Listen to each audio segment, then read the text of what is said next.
Okay. Good morning and welcome to Weekly News Roundup on National Affairs, where we bring you top stories from around the world. This week, we have a lineup of major stories, including political battles in Nigeria, oil theft allegations, and the issue of passport backlog. In a significant ruling, the Presidential Election Petition Court upheld President Bola Tinubu's victory in the February 2023 elections as declared by INEC. The tribunal rejected opposition challenges, stating that they have failed to prove claims of electoral malpractice. The verdict has sparked reactions from various quarters. The presidential candidate of the People's Democratic Party, Atiku Abubakar, rejected the tribunal's judgment. Similarly, the presidential candidate of the Labour Party, Peter Obi, rejected his displeasure. Similarly, the presidential candidate of the Labour Party, Peter Obi, registered his displeasure at the verdict and rejected it. On the other hand, President Bola Ahmed Tinubu described the tribunal's verdict as a win for democracy and humanity. On the other hand, President Bola Ahmed Tinubu described the tribunal's verdict as a win for democracy and humanity.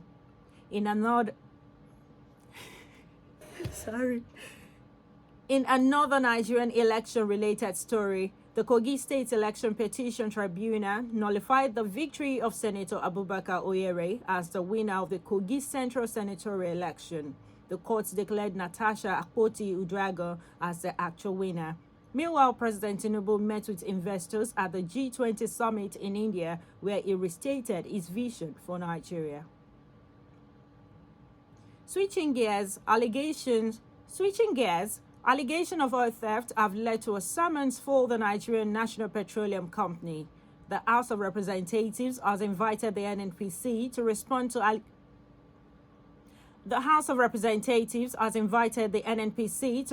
to accusation by a private security company, Tantita Security Services Nigeria Limited, alleging that the company was denied access to secure pipelines.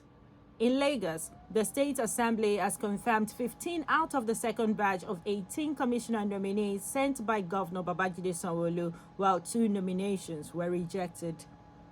On the labor front, the federal government and the Trade Union Congress have agreed to a week.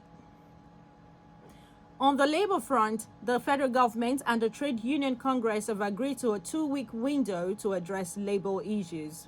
This comes after a 2-day warning strike by members of the Nigerian Labour Congress. Lastly, addressing passport backlog issues in Nigeria, the Minister of Interior, Olubunmi Tunji-Ojo, has pledged to clear all passport backlog. Lastly, addressing passport backlog issues in Nigeria, the Minister of Interior, Olubunmi Tunji-Ojo, has pledged to clear all passport backlogs in 2 weeks, emphasizing that owning a passport is a right of every Nigerian. Before we wrap up this week's news roundup, we have an update from Gabon. Gabon's former president, Ali Bongo, who was ousted in a coup, is now free to leave the country for medical checks. This was announced by the military junta after a series of negotiations with international communities. For